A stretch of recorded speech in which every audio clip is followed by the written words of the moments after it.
네, 오늘 말씀의 주제 비가이드를 말씀드리겠습니다. 네, 믿는 자들은 스스로의 순종이 아니라 하나님의 긍휼에 의지한다입니다. 우리가 의지하는 것은 내 자신의 순종이 아니라 하나님의 긍휼에 의지하여 살아간다는 내용이 오늘 본문의 주제입니다. 오늘 본문을 우리가 오병이어의 기적이라고 알려져 있는 사건입니다. 이 사건은 4복음서에 모두 기록되어 있습니다. 부활 사건을 제외하고 4복음서에 모두 기록되어 있는 사건은 이 오병이어의 기적이 유일합니다. 그만큼 사도들은 이 기적을 중요하게 생각했다는 것을 우리가 알 수 있습니다. 그런데 이 기적이 왜 그렇게 중요했을까요? 여러분도 수도 없이 들었던 이 본문에서 우리가 무엇을 배워야 하겠습니까? 항상 그렇듯이 우리는 성경을 읽고 설교를 들을 때면 빨리 적용을 하고 싶습니다. 설교를 들을 때마다 목사님 바쁜 이 세상에 왜 이렇게 서론이 깁니까? 도대체 무엇을 해야 합니까? 결론만 말해 주십시오. 이렇게 묻고 싶어질 때도 있을 것입니다. 오병이어의 기적을 보며 가장 유명한 적용, 가장 잘 알려진 것은 작은 순종이 큰 결과를 만들어낸다. 그러니까 하나님께서 요청하시는 작은 순종을 하여라. 그러면 하나님께서 크게 베푸실 것이다. 그러한 메시지를 우리가 많이 들어왔습니다. 예수님께서 먹을 것을 찾으실 때 물고기 2마리와 보리떡 5개가 보잘것없이 보였지만 그것을 가지고 있던 작은 아이가 전적으로 예수님께 드렸을 때 큰 기적을 경험했다고 우리는 배워왔다는 것입니다. 실제로 순종은 중요한 성경의 주제입니다. 성경은 순종했을 때 위대한 일이 일어났다고 하는 기사로 가득 차 있습니다. 아브라함은 순종으로 아들을 하나님께 드리고 그리고 그것 때문에 복을 받았습니다. 나만 장군은 순종했더니 병이 나았고 다니엘은 하나님께 순종하여 총리가 되었습니다. 또 우리는 순종하지 않은 사람들의 비극도 알고 있습니다. 대표적으로 사울은 순종하지 않았기 때문에 하나님께 징계를 받은 대표적인 인물입니다. 오늘 본문 속에는 순종의 메시지가 있습니다. 그런데 본문 설교를 듣고 순종하자고 너무 빨리 결론을 내버리면 그 사이에 있는 더 큰 메시지를 잃어버리게 될 위험이 있습니다. 사실 오병이어의 기적은 우리에게 순종하라고 하는 이야기가 아니라 예수님이 누구신가에 대한 이야기이기 때문입니다. 요한복음에 보면 똑같이 오병이어의 기적이 적혀 있는데 오병이어의 기적을 보고 사람들이 이렇게 묻습니다. 그들이 묻되 우리가 어떻게 하여야 하나님의 일을 하오리까? 예수님께서 답하십니다. 예수께서 대답하여 이르시되 하나님께서 보내신 이를 믿는 것이 하나님의 일이니라 하시니 하나님 내가 순종하겠습니다. 예수님 내가 순종하겠습니다. 무엇에게 순종해야 되겠습니까? 말씀만 하십시오. 그렇게 물었는데 예수님께서 무엇이라고 말씀하십니까? 하나님께서 보내신 일을 믿어라. 그것이 하나님의 일이다라고 말씀하고 계신 것입니다.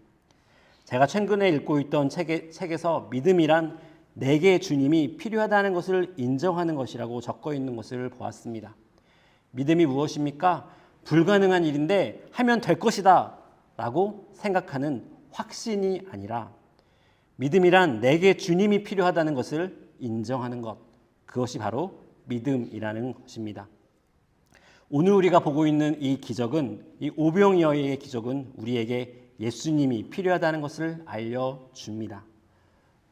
예수님께서 나의 순종을 필요로 하는 것이 아니라 우리가 예수님의 은혜가 필요하다는 사실을 알려주는 것이 오늘 본문입니다. 13절을 보면 예수께서 들으시고 배를 타고 떠나사 따로 빈들에 가시니 무리가 듣고 여러 고을로부터 걸어서 따라간지라. 예수님께서 혼자 있기 위하여 따로 빈들에 가셨습니다. 예수님께서 많은 무리들과 함께 계셨는데 어느 순간 예수님께서 굳이 배를 타고 따로 빈들에 가시게 되었다는 것입니다. 이 본문을 보면 예수께서 들으시고라고 되어 있는데 예수님께서 무엇인가를 들으시고 그렇게 하셨다는 겁니다. 무엇을 들었는가? 오늘 본문 바로 위를 보면 세례 요한이 헤롯에게 처형당하는 장면이 기록되어 있습니다. 헤롯에게 세례 요한이 처형되는 그 사건을 들으시고 바로 빈들에 혼자 가셨다는 것입니다. 이게 어떤 의미일까요? 여러 가지 견해가 있습니다. 어떤 사람들은 예수님께서 깊은 슬픔 가운데 광야에 가셨다고 설명합니다. 예수님은 완전한 인간이셨기 때문에 예수님도 사랑하는 사람이 떠났을 때 슬퍼하셨습니다. 나사로가 죽었을 때 슬퍼하셨던 예수님께서 세례 요한의 죽음 앞에서도 슬퍼하셨다는 것입니다. 또 다른 사람들은 예수님께서 빈들에 가신 이유가 세례 요한이 죽은 후에 이제 당신이 고난을 받기 시작해야 할 때가 오신 것을 아시고 당신의 고난을 준비하기 위해 광야로 가셨다고 말하기도 합니다. 또 어떤 사람들은 예수님께서 헤롯의 핍박을 피해 광야로 가셨다고 말하는 사람들도 있습니다. 이것이 다 일리가 있는 말이고 어쩌면 전부 다일 수도 있습니다. 그런데 성경에서는 정확히 어떤 이유 때문에 광야에 가셨다는 것은 우리에게 알려주지 않습니다. 그런데 분명한 것은 예수님께서 혼자 있으실 필요가 있었고 그래서 군중을 내버려 두고 광야로 가셨다는 것입니다. 필요했기 때문에 예수님께서 빈들에 가셨습니다. 작정을 하시고 혼자 있으려고 가셨는데 그런데 온갖 무리들이 예수님을 찾아왔다고 오늘 말씀은 기록하고 있습니다. 저한테 이제 제가 바쁘고 그런데 저한테 아무도 연락 안 하는 시간이 있습니다. 그게 뭐냐면 대체로 토요일 12시 이후는 교회에서도 아무도 연락을 안 합니다. 아무도 연락을 안 합니다. 사실 그때 처음에는 연락이 왔었거든요. 주보 때문에도 오고 이제 아무도 연락을 안 해요. 그래서 섭섭하기도 하고 다른 날에는 또 연락을 하시는데 토요일 12시 이후면 연락을 안 옵니다. 근데 제가 이제 그 시간이 지나면서 왜인지를 알죠. 그때 저에게 아마 전화할 일이 제일 많을 수 있는데 제가 이제 바쁠까봐 그죠? 바쁠까봐 전화 일부러 안 하시는 것을 또 제가 알게 됩니다. 제가 토요일에는 이제 이건 파워포인트에 없는데 자, 토요일에는 또 저도 혼자 있을 시간이 필요해가지고 또 어떤 사무실에 가 있는데 그 사무실에 그 토요일에 일할 때가 있습니다. 일할 때가 있으면 일하시는 분이 다 출근하시는데 제가 설교를 준비하고 있잖아요. 그러니까 다 조용조용히 일을 하세요. 회의도 조용조용히 하시고 발꿈치 들고 걸어다니시고 막 이러시거든요. 이게 다 이렇게 조용히 다 하세요. 제가 그렇게 하는 걸 보니까 내가 너무 티를 냈나 토요일에 설교 준비한다고 내가 짜증을 낸 적이 있나 이렇게 생각을 하면서 죄책감에 들었던 적도 있습니다. 14절 말씀을 보면 예수께서 나오사 큰 무리를 보시고 불쌍히 여기사 그 중에 있는 병자를 고쳐주시니라. 예수님께서 혼자 있으시기 위하여 빈들에 가셨는데 큰 무리가 왔습니다. 그러니까 예수님께서 어떻게 하셨습니까? 저처럼 짜증을 내신 것이 아니라 그들을 불쌍히 여기시고 그들이 해달라는 것, 그들이 원하는 것을 다 들어주셨습니다. 병자를 다 고쳐주셨다고 오늘 말씀은 기록하고 있습니다. 예수님께서 무엇이 불쌍히 여기셨을까요? 왜 불쌍히 여기셨을까요? 얼마나 간절하면 이곳까지 찾아왔을까 하면서 불쌍히 여기셨을 것 같습니다. 예수님이 불쌍히 여기신 것은 이들이 병들고 배고팠기 때문입니다. 어디를 갈지 모르고 예수님밖에 찾아갈 사람이 없어서 찾아온 이들을 불쌍히 여기셨습니다. 하나님은 우리를 불쌍히 여기시는 분입니다. 오늘 본문도 예수님께서 우리를 불쌍히 여기시는 분이라는 것을 알려줍니다. 시편을 보면 아버지가 자식을 불쌍히 여김같이 여호와께서는 자기를 경외하는 자를 불쌍히 여기시나니 여호와는 의로우시며 긍휼이 많으시며 노하기를 더디하시며 인자하심이 크시도다. 여호와께서는 모든 것을 선대하시며 그 지으신 모든 것에 긍휼을 베푸시도다. 하나님은 긍휼을 베푸시는 분, 하나님은 우리를 불쌍히 여기는 분이고 우리는 그 불쌍함을 받은 존재들입니다.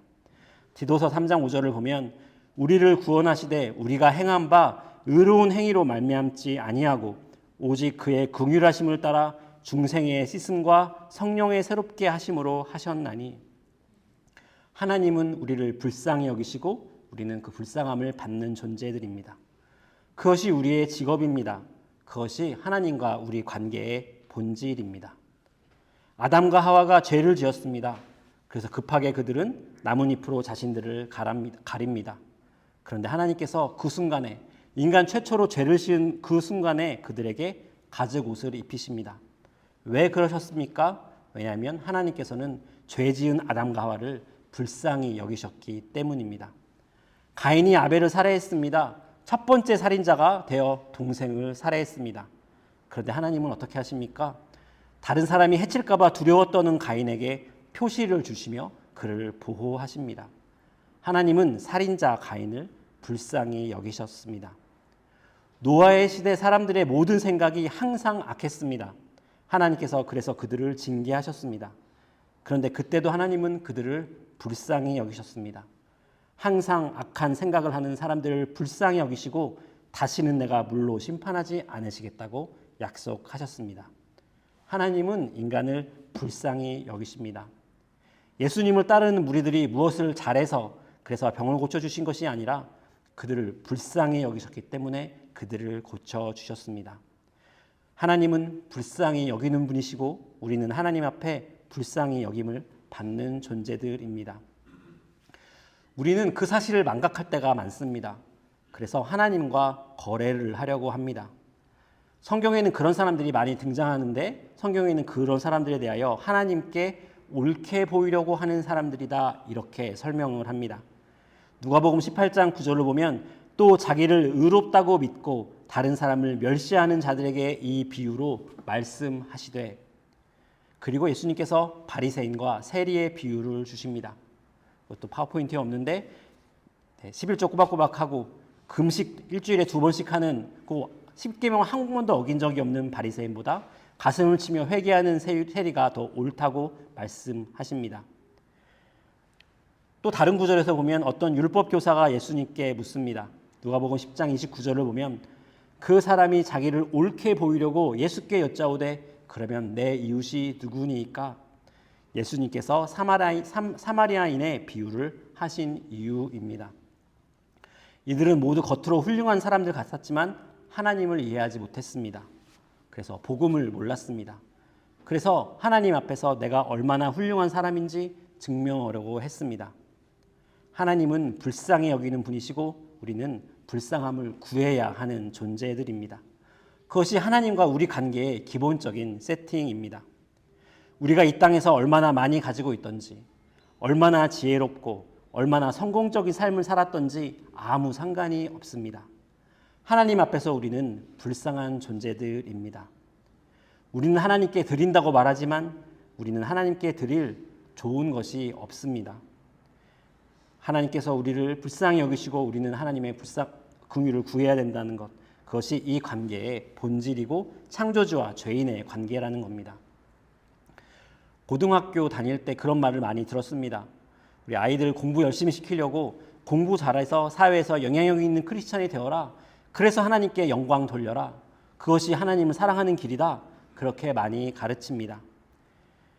제일 좋은 직업이 무엇일까요? 그래서 공부를 잘해서 제일 좋은 직업이 무엇입니까? 아마 저한테는 대학 교수가 제일 좋은 직업인 것 같습니다. 대학 교수가 돼서 학생들에게 복음을 전하는 사람이 되어라. 그렇게 가르칠 수 있습니다. 그렇게 기도할 수 있을 것입니다. 그런데 사실 하나님은 학생들에게 복음을 전하게 하시려고 당신의 사람이 교수가 되게 하실 필요가 전혀 없으신 분입니다. 하나님은 복음을 전하게 하려고 굳이 교수가 어렵게 되어 있는 사람을 거지로 만드는 분이십니다. 성경을 보면 그 말이 나옵니다. 바울이 그렇습니다. 바울은 당시로 치면 유대학 교수가 될 촉망받는 청년이었습니다. 그런데 하나님은 그를 불러 이방인의 사도로 만드셨습니다. 그가 가지고 있었던 유대학 박사 학위는 아무 필요도 없는 이방인들에게 바울을 보내셨습니다. 바울이 이방인들에게 전도를 하며 그렇게 매맞고 무시받아야 했던 이유입니다. 우리는 내가 무엇인가 가지고 있는 것들이 너무 대단해서 하나님을 도와드릴까 말까, 이것으로 도와드릴까, 그러면 하나님께서 얼마나 기뻐하실까 그렇게 고민합니다. 그런데 하나님은 우리의 자격증이나 돈이나 능력이 필요 없으십니다.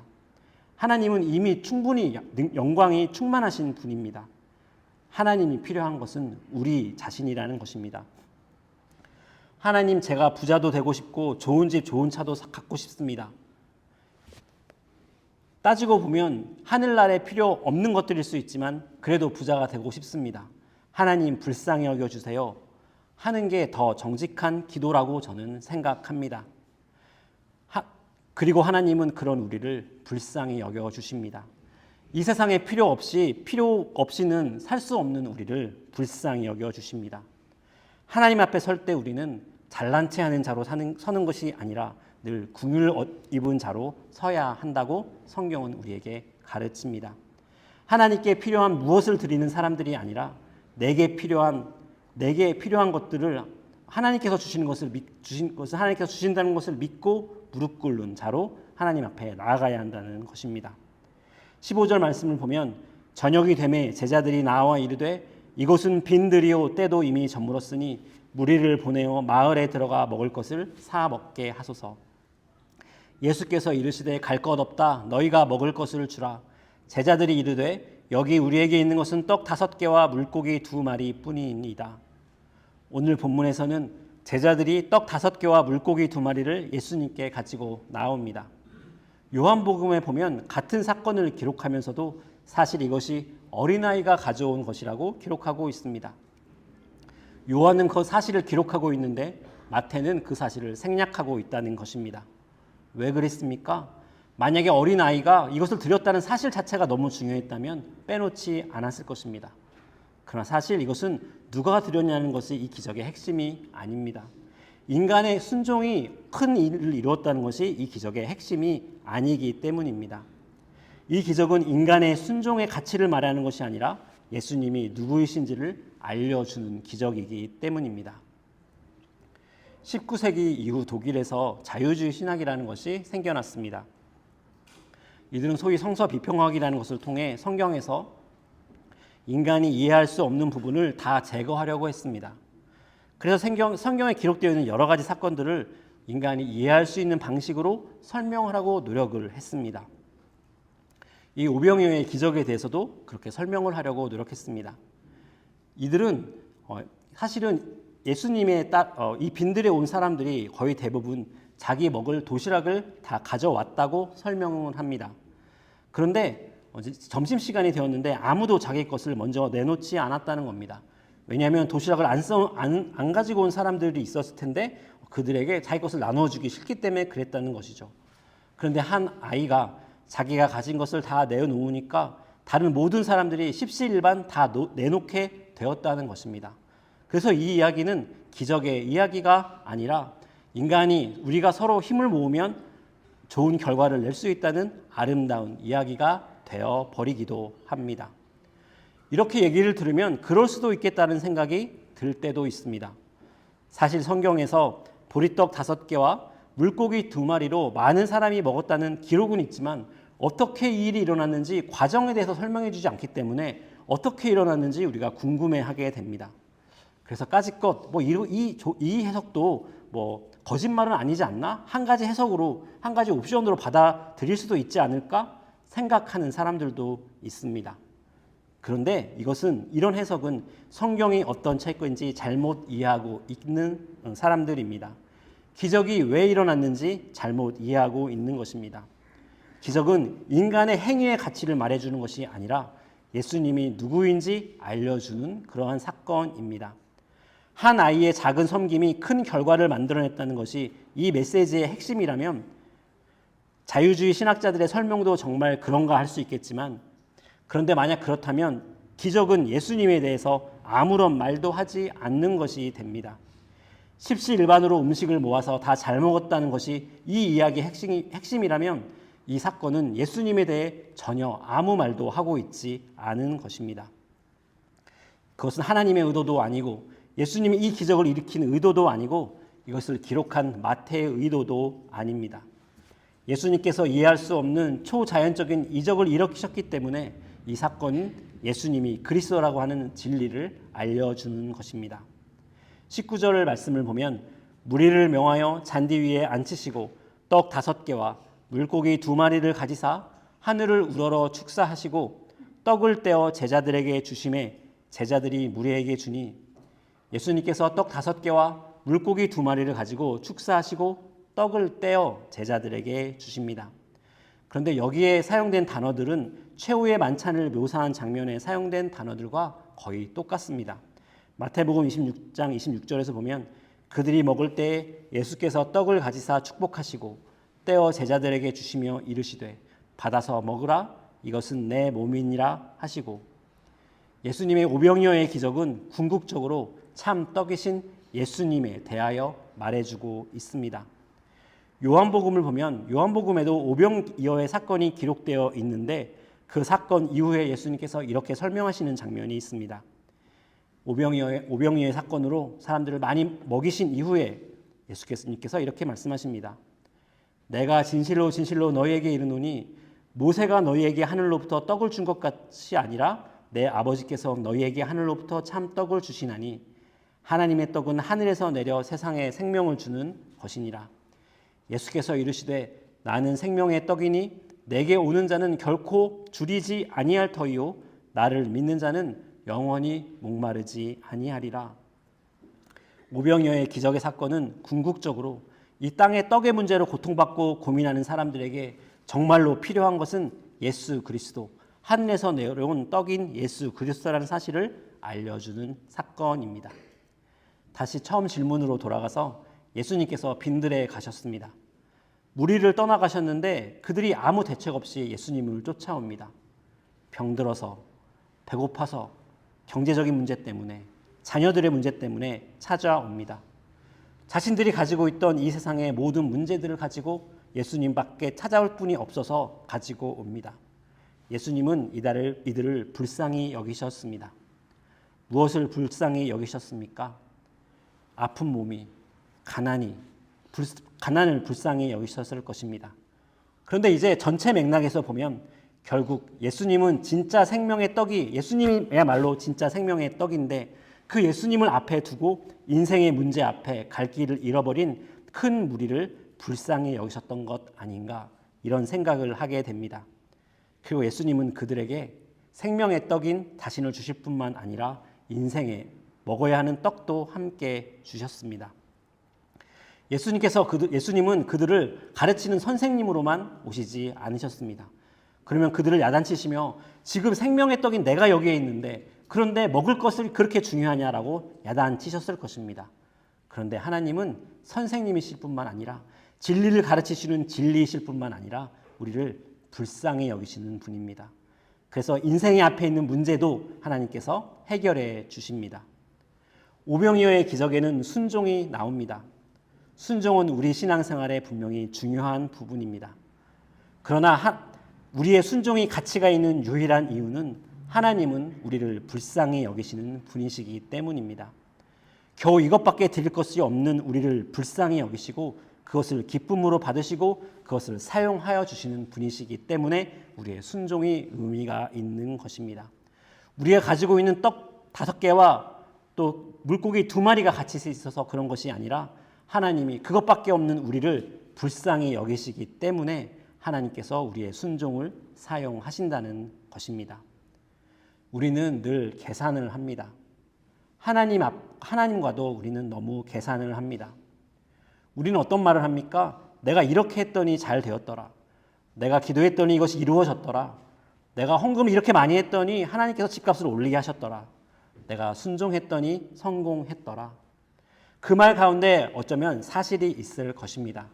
그런데 이렇게 말하고 있는 우리 가운데는 우리 마음속에는 하나님을 높이는 것이 아니라 나의 순종을, 나의 결단을 찬양하고 있는 것입니다. 하나님 앞에 나를 의롭게 보이는 자로 서 있다는 것입니다. 신앙생활에서 우리의 순종의 자리가 있습니다. 하나님께서 우리에게 좋은 차도 주시고 좋은 집도 주시고 좋은 대학에 가서 영향력 있는 크리스찬으로 되게 해주시는 것은 우리의 순종 때문이 아니라 그가 우리를 불쌍히 여기시기 때문이라는 것입니다. 우리 모두에게는 다양한 종류의 버리떡 5개와 물고기 2마리가 있습니다. 어떤 사람에게는 그것이 재물일 수도 있고 다른 사람에게는 재능일 수도 있습니다. 우리가 바라는 것은 하나님께서 우리를 불쌍히 여기셔서 내가 가진 이 작은 것을 하나님께서 사용해 주시기를 그렇게 간구하는 것입니다. 하나님께서는 우리를 불쌍히 여기십니다. 하나님을 만났지만 여전히 눈앞에 있는 문제 때문에, 건강의 문제 때문에, 경제적인 문제 때문에, 해결되지 않는 비자의 문제 때문에 여전히 목마르고 그래서 예수님밖에는 붙잡을 수 없는 그런 우리를 불쌍히 여기십니다. 더 영원한 생명의 약속이 있지만 눈에 보이지 않기 때문에 여전히 의심하고 불안해하는 우리를 불쌍히 여기십니다. 그리고 우리를 도와주시고 우리의 기도에 응답해 주신다는 것입니다. 우리의 순종 때문이 아니라, 우리가 잘난 사람이어서가 아니라, 우리가 제시한 거래 조건이 그럴듯해서 그런 것이 아니라, 하나님은 우리를 불쌍히 여기시는 분이기 때문에 우리 기도에 응답해 주신다는 것입니다. 여러분, 무엇이 여러분을 고통스럽게 합니까? 관계 때문에 고통스러운 분이 계십니까? 하나님 앞에 긍휼을 구하며 무릎 꿇으십시오. 정의로운 척하지 말고, 하나님, 나는 이렇게 괜찮은 사람입니다. 그런데 이 관계가 저 사람 때문에 고통스럽습니다. 라고 생각하지 말고 하나님 앞에 하나님의 도움과 긍휼을 구하며 무릎 꿇으시기 바랍니다. 여러분, 사업이 잘 안 돼서 고통스러우십니까? 예수님을 따라다니는 무리들처럼 예수님에게 나아가십시오. 그에게 긍휼을 구하십시오. 그러면 하나님께서 여러분을 불쌍히 여기실 것입니다. 여러분, 자녀 때문에 고통스러우십니까? 나는 최고의 부모여야 하는데 자녀를 잘못 키운 것 같으십니까? 여러분, 너무 놀라지 마십시오. 우리는 하나님 앞에 나는 이렇게 훌륭한 사람입니다 라고 내세울 수 있는 존재가 아닙니다. 우리가 할 수 있는 것은 하나님 앞에 긍휼이 필요한 자로 무릎을 꿇는 일, 그것이 하나님이 우리에게 원하시는 유일한 것입니다. 여러분, 기도할 수 없는 것은 아무것도 없습니다. 여러분, 경제적인 문제, 몸이 아픈 문제, 관계의 문제, 사소한 것까지도 우리는 하나님 앞에 기도할 수 있습니다. 그러나 기도하는 자들이 반드시 기억해야 할 것이 있습니다. 잊지 말아야 할 것이 있습니다. 무엇이냐면, 하나님은 우리를 불쌍히 여기는 분이고 우리는 그의 자비와 긍휼 외에는 방법이 없는 불쌍히 하나님의 긍휼을 바라는 사람들이라는 것입니다. 신앙생활이라는 것은 나의 자격에 의지하는 것이 아니라 하나님의 긍휼에 의지하는 것입니다. 그렇게 하나님의 긍휼을 의지하고 하나님께 불쌍히 여겨달라고 하는 마음으로 하나님께 나아갈 때 오병이어의 기적을 일으키신 하나님께서 여러분의 삶 가운데 역사하실 것을 믿습니다. 아멘. 찬송가 198장 하시고 기도하시겠습니다.